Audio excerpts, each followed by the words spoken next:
নমস্কার, আমি অসীম অধিকারী। আজকে এই ভিডিও প্রোগ্রামের মধ্যে দিয়ে আমি আপনাদেরকে একদম সরাসরি যে খামগুলো আমরা বড় বড় খামগুলো ব্যবহার করব এবং যে ট্যাগ বা সিলগুলো ব্যবহার করব সেগুলো আমি আপনাদের সামনে দেখাবার জন্য এই ছোট্ট সময়ের মধ্যে ভিডিওটা রাখছি বা এই ট্রেনিংটি রাখছি।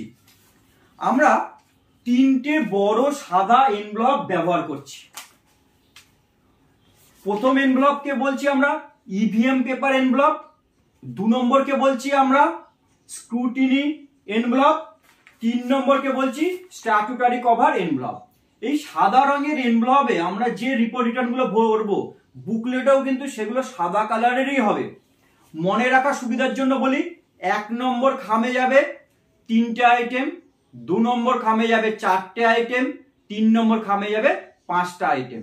আর একটা জিনিস বলি, 1 নম্বর খামের উপরে ডান দিকে লিখবেন 1/1, 2 নম্বর খামের উপরে লিখবেন 2/1, 3 নম্বর খামের উপরে লিখবেন 3/1। 4 নম্বর প্যাকেট হচ্ছে হলুদ কালারের নন স্ট্যাটুটারি কভার। সাধারণত এর ভিতরে যে রিপোর্টগুলো বা ফর্মগুলো যাবে সেগুলো বুকলেট থেকে আপনারা ছিঁড়বেন, সেগুলো হলুদ কালারেরই পাবেন। এই হলুদ কালারের উপর দিকে ডান দিকে লিখবেন 4/1। 5 নম্বর প্যাকেট ব্রাউন, এবং রিপোর্ট রিটার্নের বুকলেটের ভিতরেও যে ফর্মগুলো সাধারণত পাবেন ব্রাউন রঙের বা সাদা রঙের পাবেন, এবং এর উপর দিকে লিখবেন 5/1। 6 নম্বর প্যাকেট হচ্ছে ব্লু, বড় এনভেলপ ব্লু। 6 নম্বর প্যাকেটের উপরে লিখবেন 6/1। তাহলে আমাদের 6টা প্যাকেট হলো এরকম, 6টা প্যাকেট হলো এরকম, এবং এর উপর দিকে কিন্তু নাম্বারিং করতে হবে 1/1, 2/1, 3/1, 4/1, 5/1, 6/1। এবার এই যে 1/1 কেন করছি, এর ভিতরে যে 3টে আইটেম যাচ্ছে না, সেগুলোতে লিখতে হবে 1/2, 1/3, 1/4। অর্থাৎ এইটা বড় খাম নিয়ে এর মোট হচ্ছে 4টে। 2 নম্বর প্যাকেট বড় খাম নিয়ে মোট হচ্ছে 5টা আইটেম। 3 নম্বর একইভাবে বড় খাম নিয়ে মোট হচ্ছে 6টা আইটেম। এইভাবে মনে রাখুন, খুব সুবিধা হবে।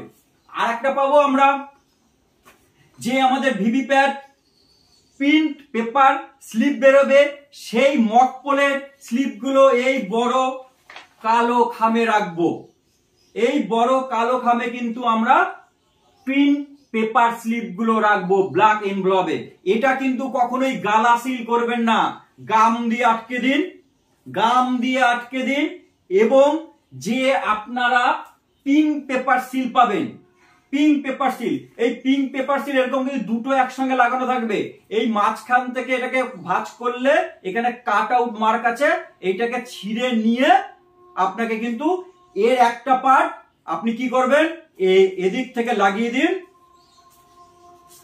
হাফ করে, আর একটা লাগিয়ে দিন এদিক থেকে হাফ করে, এবং এতে কিন্তু আপনি পোলিং এজেন্ট এবং প্রিসাইডিং হিসেবে সই করছেন। এইবার চলে আসছে, আমি বলছিলাম না যে বড় খামের ভিতরে যে রিপোর্ট রিটার্ন গুলো যাবে, তার জন্য কিন্তু আপনাকে সাদা খামের জন্য ছোট সাদা খাম ব্যবহার করতে হবে, হলুদ এনভেলপের জন্য ছোট হলুদ এনভেলপ ব্যবহার করতে হবে, ব্রাউন বড় এনভেলপের ভিতরে কিন্তু ব্রাউন রঙের ছোট এনভেলপই যাবে। এবার আসছে আমি বিভিন্ন ট্যাগ গুলো নিয়ে কথা বলি। এটা হচ্ছে আমাদের গ্রিন পেপার সিল, এটা হলো আমাদের green paper seal. Green paper সিলের মাপ হয় 186 মিলিমিটার বাই 35 মিলিমিটার। এটা আমরা কোথায় ব্যবহার করি, এটা আমরা ব্যবহার করি সিইউর ইনার ডোর বন্ধ করে আউটার ডোরের উপরে এ বি রাউন্ড করে নিয়ে আসার জন্য। এই যে এ আর বি রয়েছে, ঠিক একইভাবে এই জিনিসটাকে আমরা ব্যাগে পাবো বা ডিসি থেকে পাবো 3টে।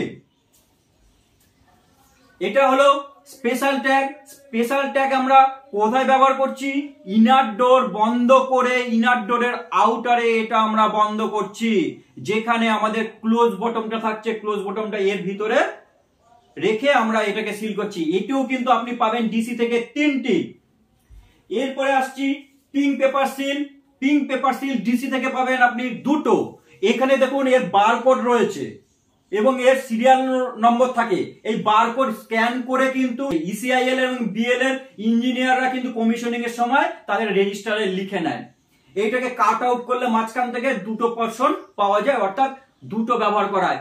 এটা কাট করে যেমন দেখবেন আপনারা সিউর দুপাশ দিয়ে লাগানো রয়েছে, বিউর দুপাশ দিয়ে লাগানো রয়েছে, অর্থাৎ একটা পুরো থাকছে, এর একটা পোর্শন কাটার পরে এর মাপ হয় 100 মিলিমিটার বাই 18 মিলিমিটার। আর পাবো আমরা অ্যাড্রেস ট্যাগ। অ্যাড্রেস ট্যাগ আপনাকে দেওয়া হবে 14টা। অ্যাড্রেস ট্যাগ দেওয়া হবে আপনাকে 14টা। তাহলে আমি নিশ্চয়ই আশা করি সবগুলো প্র্যাকটিক্যালি আপনাদের দেখাতে পেরেছি। Address tag, special tag, green paper seal এবং পিঙ্ক পেপার সিল, ওদিকে বড় বড় এনভেলপ বা খামগুলো দেখিয়েছি। আশা করি আপনাদের ভালো লাগলো। অবশ্যই ভালো থাকবেন। ধন্যবাদ, নমস্কার।